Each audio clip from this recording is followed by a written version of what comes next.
We are free to do anything we want with our credit card provided. Ngayon, problema niya kasi nga nalaman naman ng asawa. Sabi, okay lang ba na gamitin ko yung credit card ko sa pagpupurchase ng mga kailangan in preparation sa birthday ng anak ko? Kasi mag-18 years old na daw yung anak niya.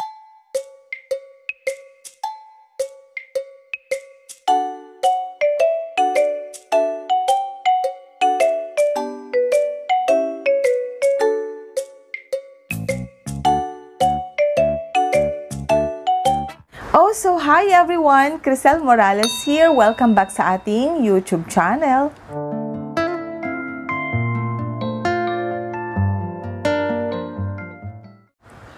Okay, so I'm very much grateful to be given another opportunity para makagawa ng another video, to be given opportunity to be sitting down here before you at parang nakikipag-usap lang ako sa inyo, and this is what I love about YouTube and about vlogging or doing videos for YouTube. So, how are you? I hope you're all good and you're all doing fine. Ayan, at hindi natin patatagalin ang ating video for today. Talagang let's proceed to the main topic. Okay, so this one is another video wherein sasagutin ko yung mga napaka-importanteng questions that I found out as I encounter or as I browse doon sa mga questions, sa mga messages ninyo. Ito naghalo-halo na from IG, Facebook, and then comments sa YouTube. At alam ko na I'm going to deliver this video in general na lang, no, para tayong lahat we will be able to be informed of these important questions and queries. And etong mga katanungan ngayon medyo personal questions, pero related pa din naman sa paggamit sa credit card. Random na lang ang gagawin ko. Okay, yung una nating question, sabi niya, ilang beses po kayo, Ma'am Crisel, gumamit ng credit card in 1 month? Okay, so ilang beses akong gumamit ng credit card in 1 month? I think twice a month. Okay, kung sa pagpupurchase lang naman ng mga kailangan, so I think twice a month. Now, nagiging 3 times kapag meron akong ipopurchase na talagang kailangan talaga sa bahay or kailangan talaga ng mga bata. Pero yung normal lang talaga na paggamit ko ng credit card is twice a month. Okay? Okay, yung isa nating question pa, sabi, okay lang ba na gamitin ko yung credit card ko sa pagpupurchase ng mga kailangan in preparation sa birthday ng anak ko? Kasi mag-18 years old na daw yung anak niya. So, of course yes. Hindi ba? Kaya nga meron tayong credit card, di ba? If you consider your credit card as your katuwang, no, in your expenses, why not? Ang question lang naman dyan is kung hindi natin mabayaran yung nagastos natin sa credit card.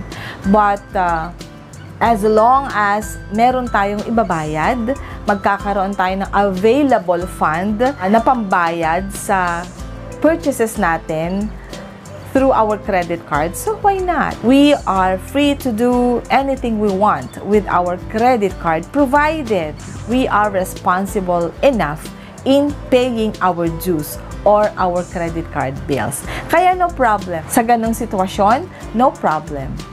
Ito pa yung isang na-share sa Facebook naman, if I am not mistaken. Sabi niya, she regret na yung unang credit card niya, na over-excite siya sa paggamit at hindi niya namalayan na naubos na yung credit limit niya, at nung tignan niya kung ano yung mga purchases niya, napunta lang sa mga personal na gamit niya na hindi naman talaga necessity or hindi naman talaga important.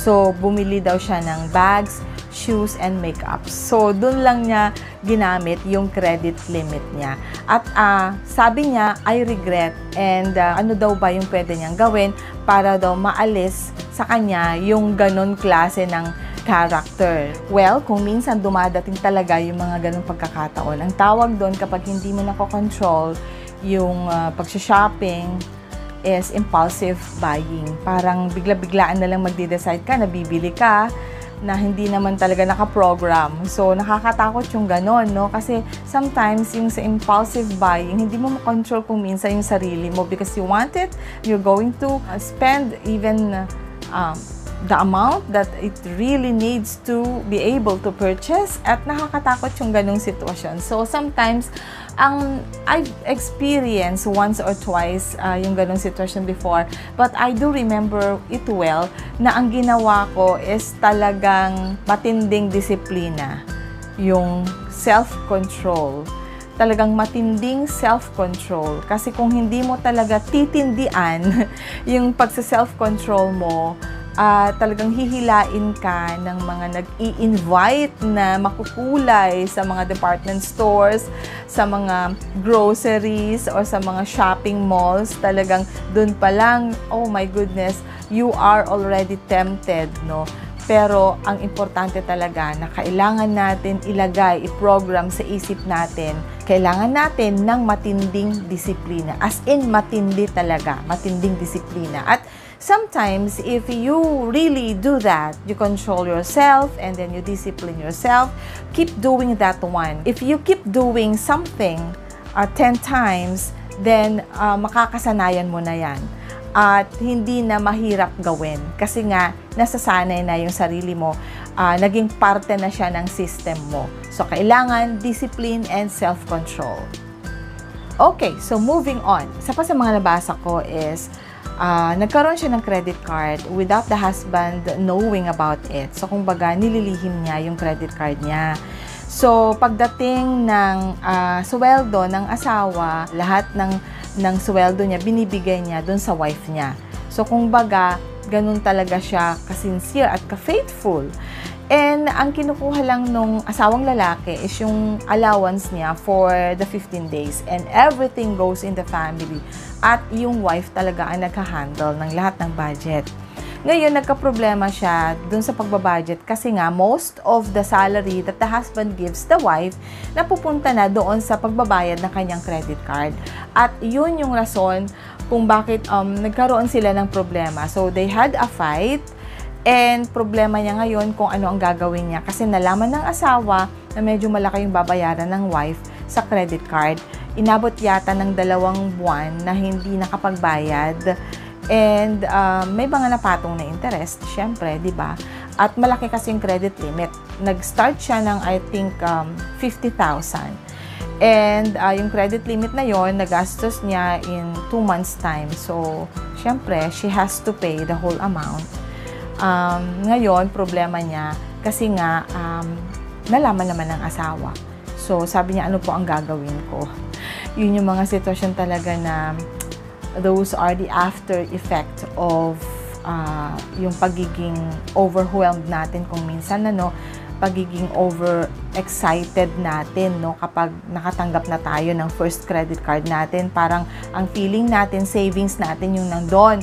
Pero hindi, nakalimutan na natin na yun ay pinautang ng bangko sa atin. So, yung credit limit is our debt with the bank. So, kailangan, pag umutang ka ng certain amount through your credit card, kailangan siguruduhin natin na napupunta yon sa mga importanteng bagay like the needs of our family, our children, lalong-lalo na kapag ito ay napupunta sa mga kailangan ng mga anak, then that's okay. And it compensates naman, na kahit meron tayong babayarang credit card bill the following month, kung alam naman natin na this credit card limit or credit limit that the bank gave us compensated our family. So, walang problema kapag ganon.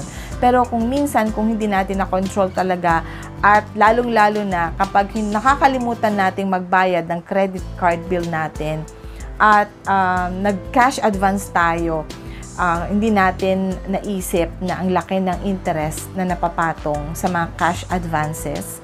And ang laki din ng interest na pinapatong ni bangko kapag hindi tayo nakapagbayad ng ating mga credit card bills. So, sana this teaches us a lesson. So, wala na tayong magagawa doon kasi nandyan na yan. So, I think the best thing she has to do is to speak with the husband. And then, mag-apologize ka na lang. And then, try to i-transform, baguhin mo yung mga ways para hindi mawala yung magandang relationship ninyo with your husband and with your family as a whole. Kasi napaka unfortunate naman na masisira yung relationship ng isang family dahil lamang sa credit card. So sana hindi tayo umabot sa ganon.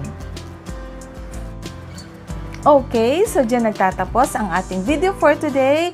So, gusto ko ulit magpasalamat sa lahat ng mga nag-subscribe lately. Maraming salamat and sana po magpatuloy tayong mag-subscribe, lalong-lalo na doon sa mga hindi pa nag-subscribe sa ating YouTube channel. So, sana huwag lang kayong mag-drop by. Iwan nyo naman ako ng remembrance by subscribing and tapping the notification bell down there so that you will be notified tuwing may i-upload ako na video just like this one. And once again, from the bottom of my heart, thank you so much. Thank you. Mukhang magkakanta na naman ako. Thank you. Diba? Thank you so much. And as what I always say, kahit ano pa yan, kahit anong klaseng problema, always remember that life is beautiful. It's because God is so good. Bye everybody!